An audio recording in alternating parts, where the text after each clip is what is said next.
परीक्षण करेंगे, फिर बोलेंगे कि कोई चांस नहीं है कि बचेगा भी कि नहीं बचेगा। डॉक्टर उसको कोई गारंटी नहीं देते, मगर इस पाठ की 100% गारंटी है। सभी लोग जो जितने जितने ठीक हुए हैं इनको सभी पता है कि 100% गारंटी है जो पाठ करेगा तो। मां भक्ति मोदी की सभी लोग जो आज परमात्मा को सनातन धर्म को भूल ही गए हैं, सब लोग भूल गए हैं, कलयुग का प्रभाव है। मगर कई लोग बहुत सारे अच्छे भी हैं जो अभी चल रहे, किसी को पता नहीं है, कोई पता नहीं। जैसे कि बहुत दिनों का व्यक्ति एक सोया है, मगर किसी ने उसको जगाया तो वो जाग गया, वो जाग गया। ऐसे ही जो सत्संग है, हमारे सत्संग जो हमारी सोई हुई आत्मा चेतना है, इसको जगाता है। गुरु हमारी चेतना को जगाता है। कैसे? शब्द की चोट से। शब्द की जो परमात्मा के शब्द की चोट आती है, वो बचती है तो बात हमारे भीतर जाती है, फिर वो आत्मा हमारी जागृत हो जाती है। उस व्यक्ति को जो परमात्मा की जो श्रद्धा भाव से सुनता है, उसकी जो श्रद्धा भाव से सुनेगा, जो एक कान से सुनेगा और दूसरे कान से निकल जाएगा। तो ऐसे नहीं, जैसे कि एक राजा थे, एक रानी, दोनों जने सत्संग में जाते थे, हर रोज सत्संग में जाते रहते थे, रोज सत्संग सुनते थे गुरु जी का। जब सत्संग हो तो चले जाना सत्संग सुनने के लिए। एक तोता था, उनके घर में तोता रहता था। तोता एक दिन बोलने लगा कि राजा जी, आप हर रोज सत्संग में जाते हैं, तो आज मेरे बारे में भी गुरु जी को बोलना कि हमारे घर में एक तोता बोल रहा था कि गुरुजी, मैं इस पिंजरे से कब आजाद होगा, कि पिंजरे से मैं कब आजाद होगा, ये मेरा प्रश्न गुरु जी से बता देना आपने। तो राजा जी जब सत्संग में गए तो गुरु जी, जब सत्संग खत्म हुआ तो गुरु जी के आगे उन्होंने प्रार्थना की, गुरु जी, मेरे घर में एक तोता रहता है, मैंने तोता पाला है पिंजरे में। वो तोता ने आपके लिए एक प्रश्न भेजा है कि गुरु जी को बोलना मेरे बारे से कि मैं इस पिंजरे से कब आजाद होऊंगा। ऐसे बोलते ही गुरु जी बेहोश हो गए, बेहोश हो गए। राजा बोलने लगे, ये तो मैंने प्रश्न किया, गुरु जी तो बेहोश हो गए, कि कैसे हो गया। राजा जी चले गए घर में। जब घर में चले गए तो तोता जी बोलने लगे कि तोता बोलने लगे कि राजा जी मेरे बारे में बोला गुरु जी क्यों। उन्होंने बोला आपका मगजरी खराब है। बोला क्या हो गया। बोले जब मैंने आपके बारे में बोला कि एक तोता बोल रहा था कि मैं पिंजरे से आजाद कब होगा, तो गुरु जी बेहोश हो गए। तो तोता समझ गया, तोता भी पिंजरे में बेहोश होकर, ऐसे राजा जब बोला राजा ने तो तोता भी बेहोश हो गया पिंजरे में। पिंजरे में बेहोश होकर लेट गया। जब वो पिंजरे में बेहोश होकर लेट गया तो राजा जी बोलने लगे तो मर गया, कि मेरी वाणी सुनकर ही मर गया। राजा ने जैसे ही पिंजरा खोला, जैसे पिंजरा खोला तो तोता फट से उड़कर चला गया, तोता आजाद हो गया। राजा जी बोलने लगे, ठीक क्या हो गया, तोता तो मर गया था, अभी मैं पिंजरा खोला और तोता आजाद हो गया। ये मेरी कोई समझ में नहीं आया। तो राजा जी गुरु जी के पास गए, बोलने लगे गुरु जी, आपने बोला था कि जब मैंने तोता के बारे में बोला था आप बेहोश हो गए, और मैं घर जाकर तोता से बोला कि गुरु ने बोला कि गुरु जी ने क्या बोला मेरे बारे में। मैंने बोला कि आपका मुकद्दर खराब है। जब मैंने आपके बारे में बोला तो गुरु जी बेहोश हो गए, और ऐसे बोलते ही तोता भी बेहोश हो गया। जब तोता बेहोश हो गया मैंने पिंजरा खोला कि ये तो मर गया। जैसे मैंने पिंजरा खोला और तोता आजाद हो गया, तोता उनका चले गया। गुरु जी बोलने लगे, मूर्ख, यही सबसे बड़ी बात है। एक पक्षी, एक तोता मेरा सिर्फ इशारा समझ गया, और आप लोग कितने दिन से सत्संग सुन रहे हैं, कितने दिन से सत्संग सुन रहे हैं, मगर आपकी समझ में कुछ भी आने वाला नहीं। क्यों? क्योंकि आप एक कान से सुनते हो, दूसरे कान से निकाल देते हो। कैसे आपकी समझ में आएगा? मगर एक पक्षी मेरा इशारा समझ गया, मैंने एक इशारा किया था, उसको उड़ गया।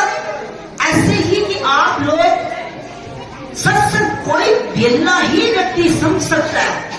आप हर रोज सत्संग सुनोगे, जब तक उस सत्संग को भीतर में ना उतारोगे, उसको अपने भीतर में ना लोगे, उसका चिंतन मनन ना करोगे, तो आपकी समझ में आने वाला नहीं है।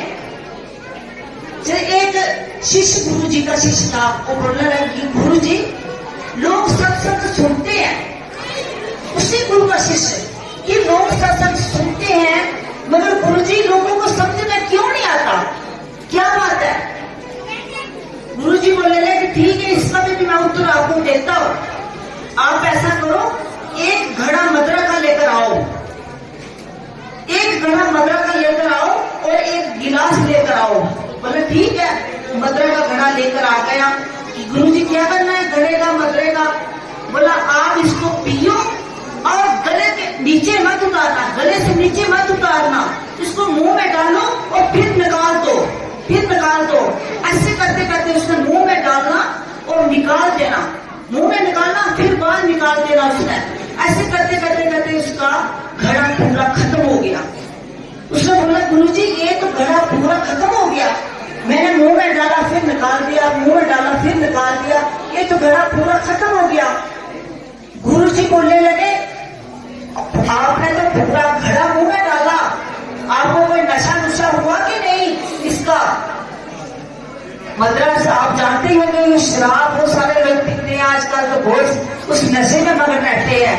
मगर जो परमात्मा का नशा ले लेता है ना, उसको ये मद्रा का नशा कुछ भी नहीं करता। परमात्मा का नशा दिन रात चला रहता है, और मद्रा का नशा हमारी किडनियां, लीवर, पूरा सिस्टम खराब कर देता है। मगर परमात्मा का नशा हमारी जिंदगी बना देता है। ये जे आप लोग समझते कि ये परमात्मा के शरीर का नशा क्या है, वे वो ही जानते हैं। जो खाता है, जो गुड़ का स्वाद, वही उसको मीठा लगता है, वही उसका रस आता है। जो उसको खाता है, जो उसको चूसता है, वो कुछ को ही पता चलेगा। गुड़ गुड़ कहने से मीठा मुंह नहीं होगा। ऐसे क्यों बोले कि पूरा मद्रा अपना एक घड़ा पी लिया, फिर भी आपको नशा क्यों नहीं आया? नशा आना चाहिए था ना। उसने बोला गुरुजी मैंने तो अपने गले के नीचे उतारा ही नहीं, पेट में गया ही नहीं, तो मुझे नशा कहां से आता? बोला ऐसे ही लोगों को लोग सत्संग सुनते हैं मगर उसको नीचे नहीं उतारते, अपने भीतर में नहीं उतारते, तो फिर कैसे उसको समझ आएगी सत्संग की, संत महापुरुषों के वचन की कैसे समझ आएगी? इसको समझने के लिए बहुत सूक्ष्म बुद्धि होनी चाहिए, विवेक जागृत होना चाहिए। जिसका विवेक जागृत होगा, जिसको इसकी समझ होगी, वो चलेगा, उसको सत्संग का रस आएगा, वो आनंद आएगा सत्संग का, उसको वो सत्संग छोड़ ही नहीं सकता। कि माँ भगवती की कृपा ऐसी है, उसको खींच कर लाएगी। जैसे आप लोग सभी कितने माँ भगवत के प्यारे भक्त हैं, कितने लोग आए हैं आज माँ भगवत की कृपा को लेने के लिए। ऐसे ही जो परमात्मा हर व्यक्ति को वो जाता है, जिसके पिछले कर्म, पिछले जन्म के कर्म जिसके अच्छे होते हैं ना, वो ही सत्संग सुन सकता है, और कोई सत्संग में आता है, उसको सत्संग सुनने का आनंद आता है जिसके पिछले कर्म वो अच्छे होंगे। जो जबरदस्ती भी आ जाता है वो भी सुनेगा, उसको भी धीरे धीरे धीरे धीरे धीरे समझ आने लगेगी, मगर चेष्टा करेगा सत्संग सुनने की, समझने की चेष्टा करेगा, तो सब कुछ उसके भीतर में आएगा। मगर कैसे समझे? घर का काम ही नहीं सीखता, संसार का काम ही नहीं सीखता, ये करते वो करते, ऐसे करते करते करते करते जब व्यक्ति की मृत्यु हो जाती है, व्यक्ति चले जाता है संसार को छोड़कर, मगर उसके काम खत्म नहीं होते। हो सकता काम करते करते की मृत्यु हो जाए, मगर काम नहीं छोड़ता। परमात्मा का नाम लेते रहते मृत्यु हो जाएगी ना, आपकी मृत्यु भी सारा हो जाएगी। परमात्मा आपको प्रणाम, धर्मराज आपको प्रणाम करेगा कि मेरा नाम लेते रहता मेरी मृत्यु हो गई, तो परमात्मा उसको देव लोक में ले जाएगा, विमान में उसको देवदूतों के साथ जीतते हुए मिलेगा। उसको जपपुरी में नहीं जाना पड़ेगा। जो परमात्मा का नाम लेता है, जो परमात्मा का नाम नहीं लेता, उसको जपपुरी में जाना पड़ेगा, उसको कर्मों का हिसाब देना पड़ेगा उसको। मगर आज हम नहीं लेते। बहुत सारे लोग परमात्मा का सिमरन, परमात्मा का नाम, हमें टाइम नहीं है। घर के टाइम से, घर के काम से फुर्सत होगी तभी तो हम काम करेंगे, तभी तो शास्त्र जाएंगे। ऐसे कैसे जा सकते हैं हम? संसारी लोग बहुत सारे ऐसे ही होते हैं। एक व्यक्ति भी ऐसा ही था, मगर जो कामना हो ना, अब कहीं भी पूरी ना हो सकता कि परमात्मा का नाम लेने से पूरी हो जाए। कामना पूरी हुई, छोड़ दिया परमात्मा का नाम। अब क्या है, जो खत्म हो गया, अब क्यों परमात्मा का नाम ले, मुझे सब कुछ मिल गया। ऐसे ही बहुत सारे भक्त होते हैं। एक भक्त था, वो परमात्मा का नाम भगवान विष्णु का और नमो भगवते वासुदेवाय नमः और नमो भगवते वासुदेवाय नमः ये करता रहता। पेड़ के नीचे बैठकर वो नाम जप रहा था। तो एक दिन नारद जी आए, देवलोक से नारद जी आए, घूमते घूमते घूमते आए। उनकी कान में आवाज पड़ गई, ये विष्णु भगवान का नाम बोल नहीं रहा है, कितने प्यारे धरती पर भक्त है प्रभु के, प्रभु का नाम ले रहे। तो चले गए विष्णु भगवान के पास, बोलने लगे प्रभु मैंने आपका एक प्यारा बहुत सारा भक्त देखा है, वो आपका नाम तो नमो भगवते वासुदेवाय नमो भगवते वासुदेवाय ले रहा है, बड़े आनंद से बैठकर नाम ले रहा है। मेरे को तो बहुत खुशी हुई आपका नाम सुनकर। विष्णु भगवान बोलने लगे ये तो बहुत अच्छा है, ऐसे भक्त को तो धरती पर क्या करना है, मेरे बैकुंठ में आना चाहिए। ऐसे लोगों को मेरे बैकुंठ में आना चाहिए। जब आप उस बैकुंठ में लेकर आओ उसको, ऐसे मेरे जो मेरा भक्त है उसको बैकुंठ में लेकर आओ। नारद जी जब गए भक्त के पास, बोलने लगे प्रभु जी आप पास हो गया, चलो आपको मैं नारद हूँ, भगवान विष्णु ने बोला कि मेरे भक्त को बैकुंठ में लेकर आओ। नारद जी को बोलने लगा आप नारद जी नहीं है। बोला मैं नारद जी हूँ, मैं भगवान विष्णु का संदेशा लेकर आया हूँ कि आप बैकुंठ में आओ। बोलते मेरे भक्त जो प्यारे होते हैं उसको मेरे बैकुंठ में रहना चाहिए, उसको धरती पर क्या करना है। तो चलो आप, बोलने लगे आप सचमुच नारद जी हैं। बोला हाँ। बोला सचमुच नारद जी हैं तो आप ऐसा करो, आप इसकी कृपा करो कि मुझे आशीर्वाद दो कि मेरी शादी हो जाए। वो सोचने लगा शादी मैं कैसे बोलूं। उसने परमात्मा का विष्णु का ध्यान किया तो विष्णु भगवान ने बोला ठीक है बोल दे नारद कि तेरी शादी हो जाएगी। उसने बोला ठीक है हफ्ते के बाद तेरी शादी हो जाएगी। वो बड़ा खुश हुआ।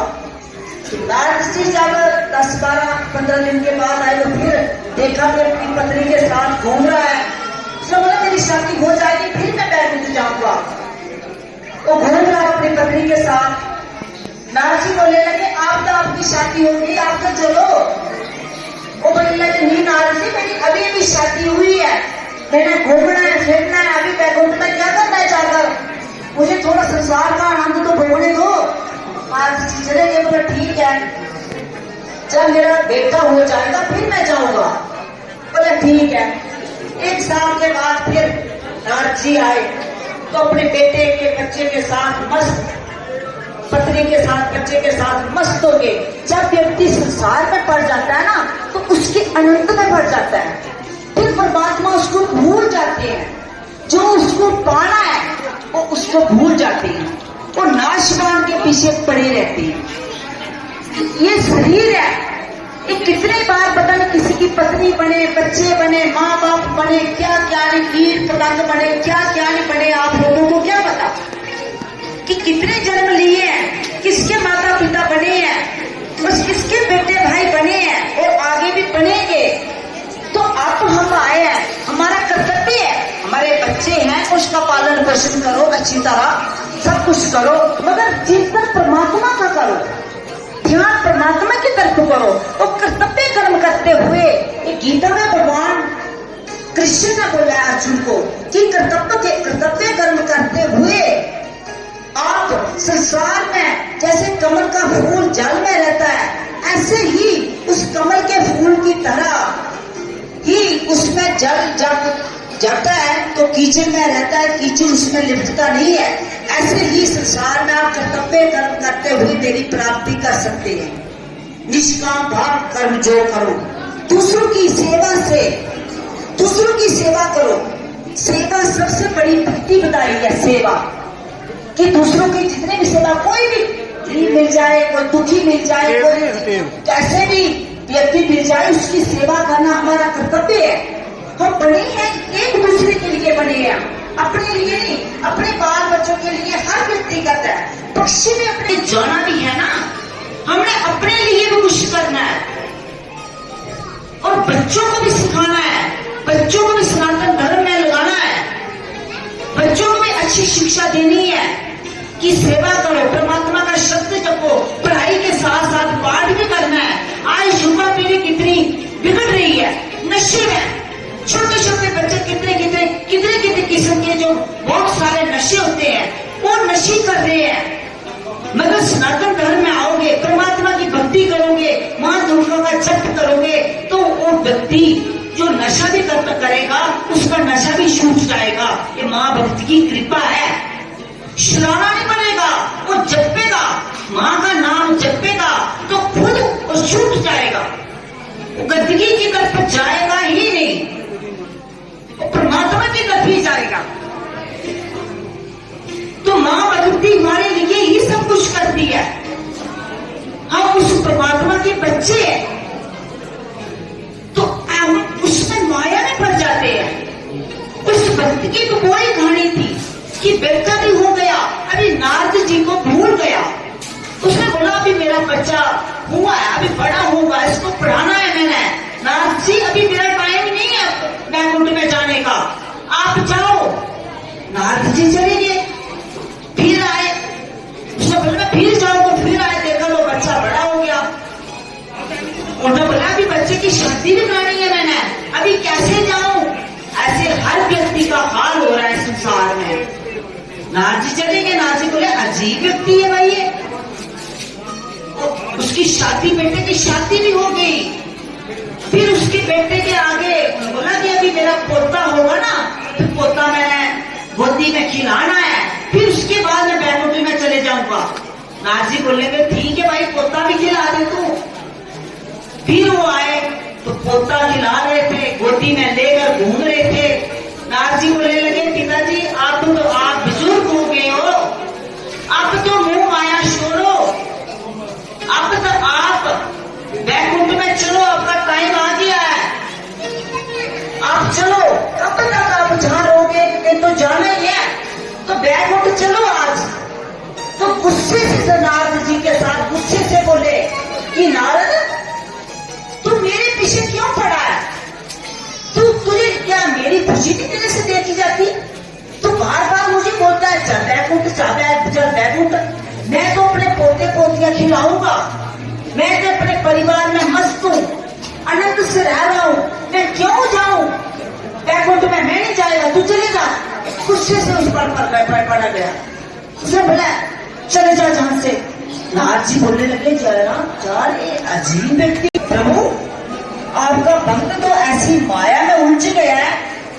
अभी तो बोलने लगा कि मैं नहीं जाऊंगा वैकुंठ में, मैं अपने बच्चों के साथ खुश हूं, तो क्या मेरी खुशी नहीं देख सकता, ऐसे बोल रहा है। भगवान बोलने लगे नारद ऐसे ही व्यक्ति हैं संसारी, मूल माया में पड़ जाते हैं। जिसको छोड़ना है उसको छोड़ते नहीं, और जिसको पकड़ना है उसको पकड़ते नहीं है। ये लोग ये ऐसे ही करते हैं, तभी तो 84 लाख में, तभी तो दुखी है बोला लोग है, तभी तो 84 लाख में भटकते रहते हैं। जो मेरा नाम लेगा वो मेरे पास आएगा, मगर मेरा नाम लेते नहीं है, स्वार्थ के लिए लेते हैं, बस स्वार्थ के लिए लेंगे, बस काम पूरा होगा फिर छोड़ेंगे। ये हर व्यक्ति का ऐसा ही हाल है कि हम परमात्मा का नाम नहीं लेते, तभी तो दुखी है, तभी तो बार बार संसार में आ रहे हैं, भूत बन के, प्रेत बन के, फिर अपने परिवार को कष्ट दे रहे हैं, परिवार को पकड़ रहे हैं। परिवार लेकर मोरे बनाता है, रख देता है अंदर, बस पूजा कर उसकी करनी, भूत की पूजा करना शुरू कर देता है। गीता में लिखा भूत की पूजा जो करेगा भूत लोक में जाएगा, जो देवताओं की पूजा करेगा देवलोक में जाएगा, जो मेरी पूजा करेगा मेरे लोक में जाएगा। परमात्मा की पूजा देव देवते जो देवलोक में किए ना, इन्होंने भी पृथ्वी लोक में आना है। ये भी सत्संग करने के लिए तरसते हैं कि मुझे सत्संग मिल जाए, मैं सत्संग सुनूं। वो भी सत्संग के तरसते हैं, वो पृथ्वी में आएंगे। पृथ्वी लोक में मिल गया कर्म के अनुसार, किसी ऋषि के घर, किसी पंडित के घर, किसी भक्त के घर जन्म आ गया, कहीं उसको सतगुरु मिल गया, सत्संग मिल गया, तो उसका उद्धार होगा। अगर नहीं हुआ तो फिर ऐसे भड़केगा देवलोक से आकर भी। तो एक कर्म भूमि है, हमें कर्म जो करना है कि हमें हमारे ये इसी के कारण ही हमें दुख लगता है। कभी तो हम दुखी हैं, कभी तो हमारे शरीर में बीमारियां हैं, कभी कुछ बीमारी कभी कुछ बीमारी। तो करने के अनुसार ही हमें दुख लगता है, कर्मों के अनुसार दुख लगता है। जैसे व्यक्ति कर्म करता है वैसे ही भोगता है भाई, उसको तो भोगना पड़ेगा और कोई नहीं भोगेगा। हमने खुद अगर भोगी है तो काटने भी हमें नहीं है ना, कोई दूसरा नहीं आएगा काटने के लिए, हम ही काटेंगे। इसलिए अच्छे कर्म करो, परमात्मा का भजन करो, सिमरन करो, संसार का कर्म करते हुए परमात्मा को बचो।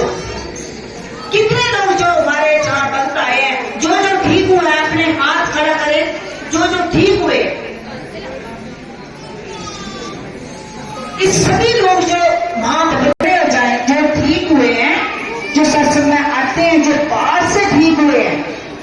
लोग बोलते हैं पार से ठीक नहीं होते, कि परमात्मा से पार ठीक हो सकते हैं, नहीं। अभी कितने लोग महाभगवती दुर्गा की कृपा से ठीक हुए, सनातन धर्म से ठीक हुए, उस जगदम्बे की कृपा से ठीक हुए हैं, उसी ने इनको ठीक किया। अभी आपको अपने अपने अनुभव बाद में बताएंगे, भी थोड़ी देर अभी बाद में बताएंगे, फिर क्या क्या इनको प्रॉब्लम थी, सब कुछ कैसे कैसे ठीक हुए थे, सब कुछ बताएंगे। तो इस सनातन धर्म में जो पुरातन है, आज का नहीं है, आदि अधिक ना वो पुरातन है। जैसे कैसे अर्जुन भगवान कृष्ण भगवान अर्जुन को बोलते थे कि अर्जुन जो ज्ञान मैं आज तेरे को दे रहा हूं ना, गीता का ज्ञान, ये मैंने बहुत साल पहले सूरज को दिया था, क्योंकि ये बहुत पहले जो लुप्त हो गया था। ज्ञान जैसे लुप्त होता है, खत्म नहीं होता है, लुप्त हो जाता है, कि लेने वाला कोई नहीं होता, व्यक्ति लेता ही नहीं, ज्ञान की तरफ जाता ही नहीं है व्यक्ति। फिर मैं सूरज को दिया, सूरज ने राज ऋषियों को दिया, मनुओं को दिया, आज मैं तेरे को दे रहा हूं। वो भी कर्म जो भी थे कृष्ण भगवान ने सर्वश्रेष्ठ मानी है। और जो आज नए लोग आए हैं, जो नए ध्यान के लोग हैं, वो अपना अपना हाथ खड़ा करें, आप पर कृपा करेगी, खड़े हो जाए कृपा करके। जो आज ही आए, जहां से है, जो आज आए हैं,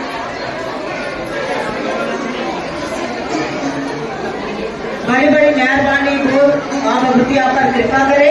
बहुत सारे बहन भाई आप आए हैं, तो आपको किसी भी किस्म की प्रॉब्लम है, कोई भी प्रॉब्लम है, तो आप अगर हमारे मां भगवती की कृपा लेना चाहते हैं तो आप ले सकते हैं। और जल जहां से मिलता है, हवन मिलता है, वो हवन जल लेकर बैठ जाए, अपनी जगह पर बैठ जाए। कोई भी प्रॉब्लम, किसी किस्म की आपको प्रॉब्लम है, घर में क्लेश है, बरकत नहीं होती, शरीर में कष्ट है, की किस्म की प्रॉब्लम है, आपकी वो ठीक हो जाएगी। अभी थोड़ी देर में हम योग कराएंगे आपको, जो योग मां भगवत की कृपा से कराएंगे, उस योग से तब तक है ना आपके दुखों का निवारण बैठे बैठे हो जाएगा। तो आप कृपा करके सभी आसन ले लें, जल ले लें, हवन ले लें। जैसे आप डॉक्टर के पास जाते हैं ना, तो डॉक्टर बोलते हैं कि दवाई ले लो, जिम्मेदारी आपको लेनी पड़ेगी। तो ये माँ बहू की काफी भी शुद्धि होती है कि आप हवन जल लेकर बैठे, जो कृपा लेना चाहते हैं और जो योग करना चाहता है, और साथ में आसन भी लेकर बैठे आप। थोड़ी देर में हम आपको योग कराएंगे। उस माँ बहू की कृपा शक्ति तब तक आप लोगों का दुख दूर करेगी। और मैं अपनी मान्य को छाई ग्राम करती और गुरु जी की कृपा होगी। सभी को जय माता। सत ऐ भी सत नाम पौधा भी सत ये माँ सदा भगवानी दैनी संग के आत्मेश पांडे रक्षा करो भगवान ब्रह्मा भगवान विष्णु भगवान महेश सा संग बोलो जय माता दी। रुद्रा से आए सभी मेरे माते मेरे बहना मेरे बुजुर्ग सभी सेवादार भाई जो काम कर रहे हैं, मैं सभी को कोटि कोटि वंदना करता हूं। और जिसने जहां ये जग रचाया है मैं उसको भी 1000 बार वंदना करता हूं। उसने वृक्ष उगाया तो बहुत सारे पक्षी बैठ गए वृक्ष पर, इनका दुख खींच लिया है। इनको 1 हफ्ते के बाद पता लगेगा।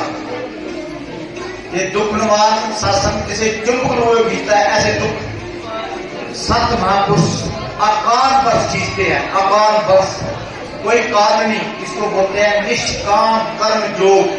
कर्म और योग, कर्म से योग प्राप्त। गीता का सिद्धांत, गीता में कहा है कि जगेरथ कर्मणा अन्यत्र लोकस कर्म बंधना तथा उनके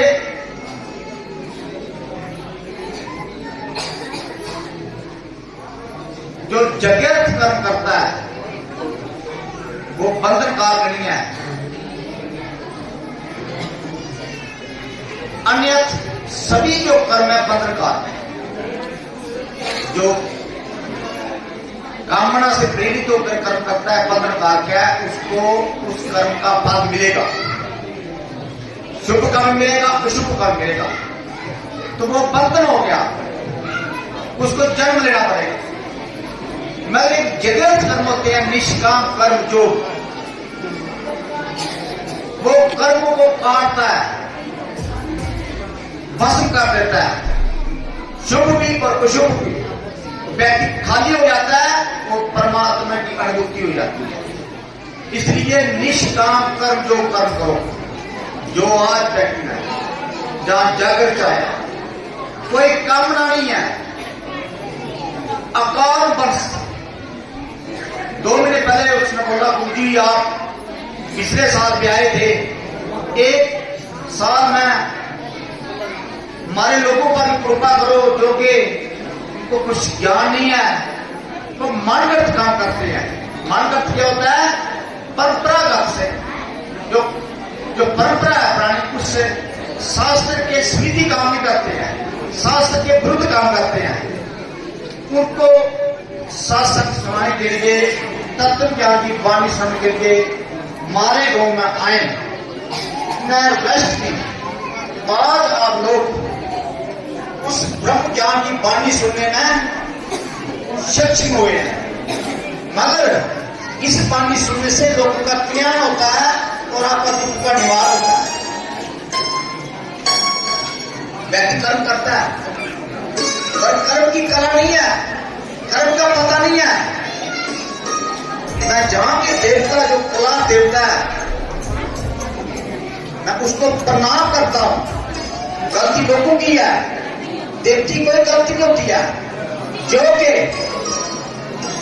देवते कभी पत्र नहीं लेते, बलि नहीं लेते।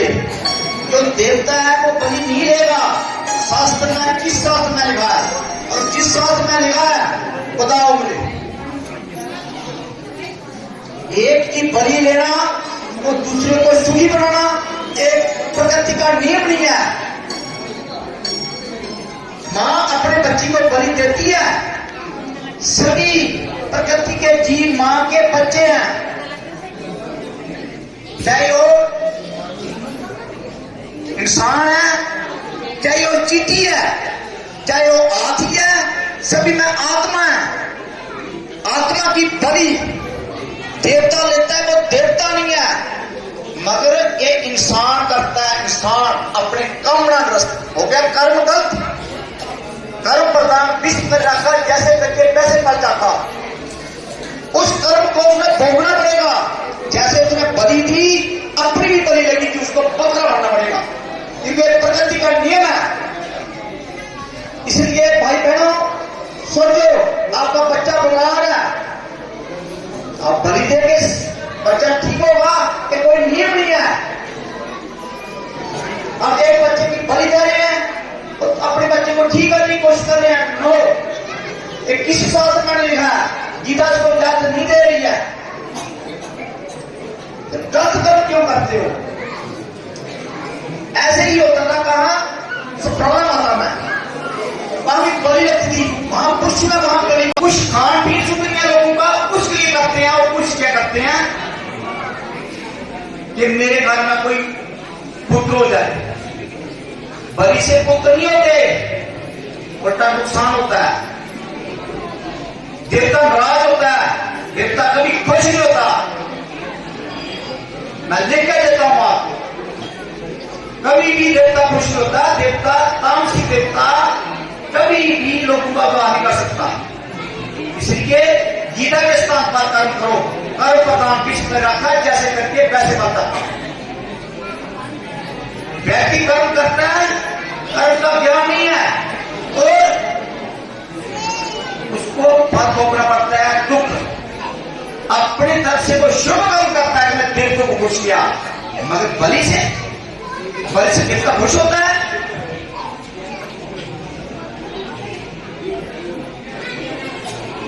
तो ये नियम नहीं है प्रकृति का।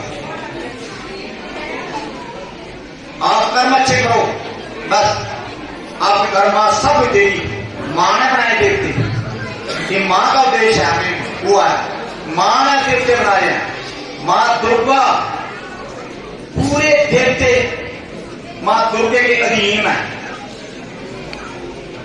वो उनको शिक्षा तो करती है। मां को क्या है, सृष्टि नहीं कर सकती, इस सृष्टि की जननी है। मैं कुछ कर बात देता हूं, अगर आपको प्रॉब्लम है मेरे पास आओ, आपका बच्चा ठीक नहीं है मेरे पास आओ।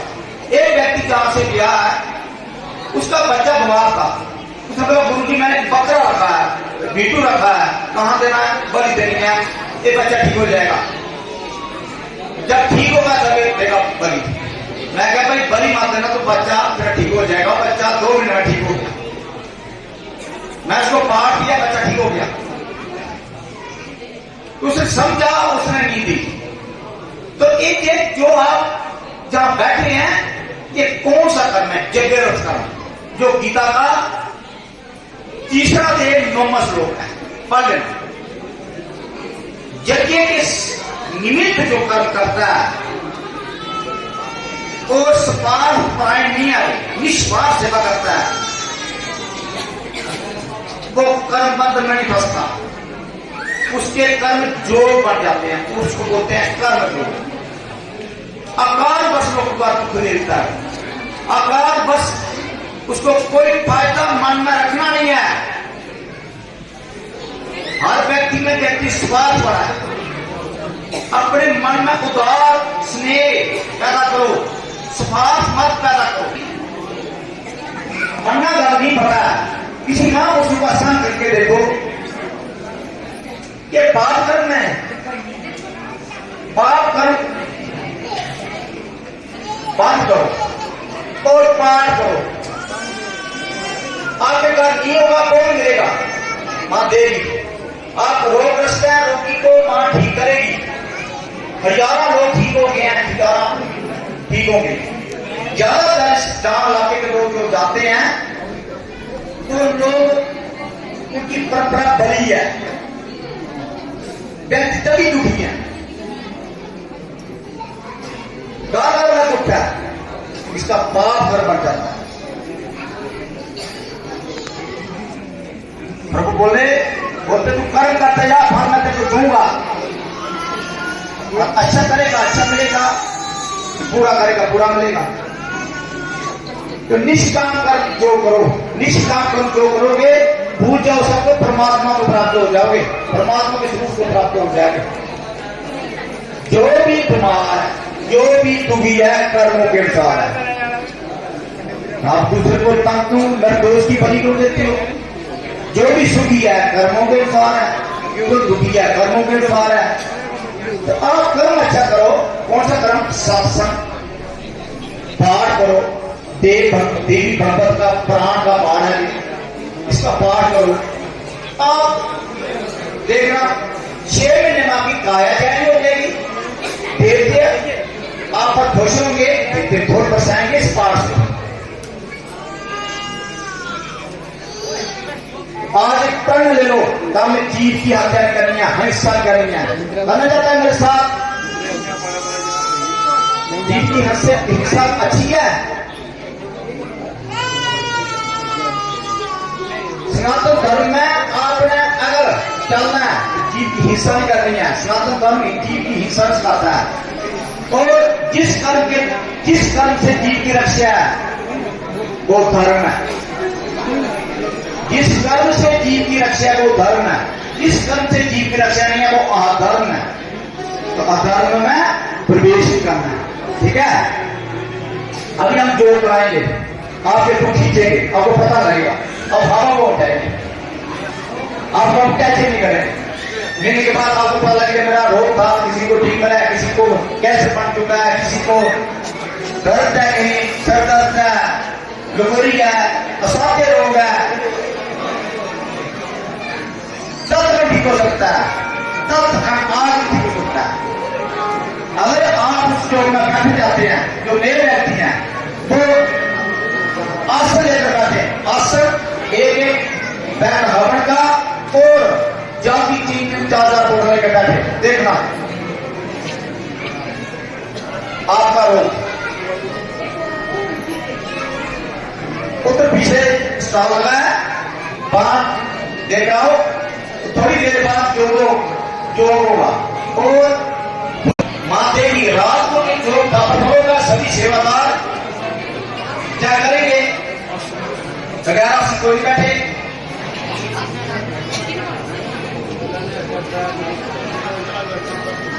जगत करना बहुत पावर है।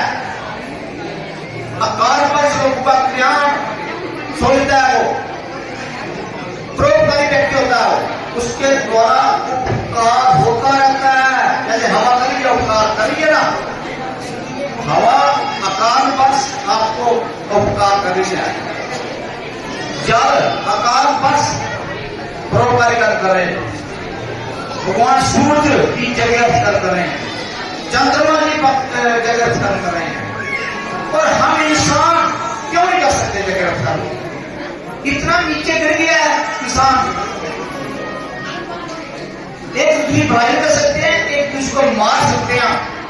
ऐसे कर्म करना बंद कर दो। चाहे जीव है चीटी, जब भगवान बुद्ध ने अवतार लिया था, उनके हाथ में झाड़ू था, इसलिए ये जहां जा सकते थे झाड़ू लगाते थे, मेरे पांव के नीचे चीटी नहीं आ गए। परमात्मा के भक्त आपको सही लैंड सन्मार्ग, उन मार्ग से सन्मार्ग में ले जाते हैं। ये व्यक्ति दुखी जीवन व्यतीत करेगा।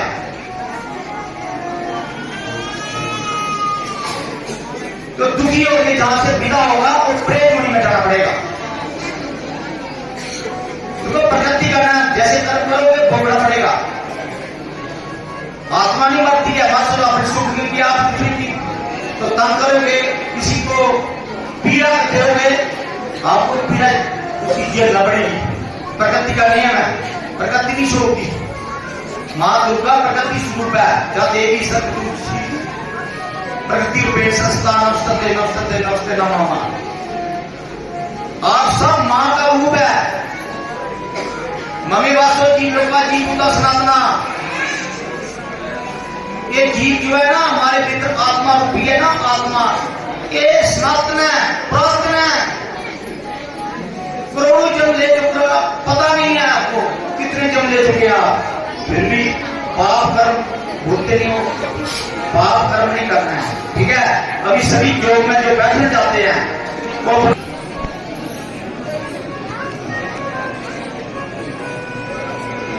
आप आसन ले लो, जिसके पास आसन नहीं है आसन ले लो, हवन ले लो। देखना 1 करोड़ रुपए का काम करेगा, 1 करोड़ की काम करेगी। कैंसर है, ट्यूमर है, अर्थराइटिस है, बीपी है, शुगर है, कोई भी रोग है आपके शरीर में, सिर दर्द है, बैठे बैठे ठीक हो जाएगी अभी। मगर इसमें आसन बगैर योग नहीं होता, क्योंकि जो हम विद्युत ऊर्जा देंगे तो से शक्ति देंगे, वो मां धरती खींच लेगी बगैर आसन। यूट्यूब की तरह कहा है, इसलिए सभी आसन लेकर बैठेंगे। सेवादार जो है चेक करो, सभी आसन लेकर बैठे। सारी संगत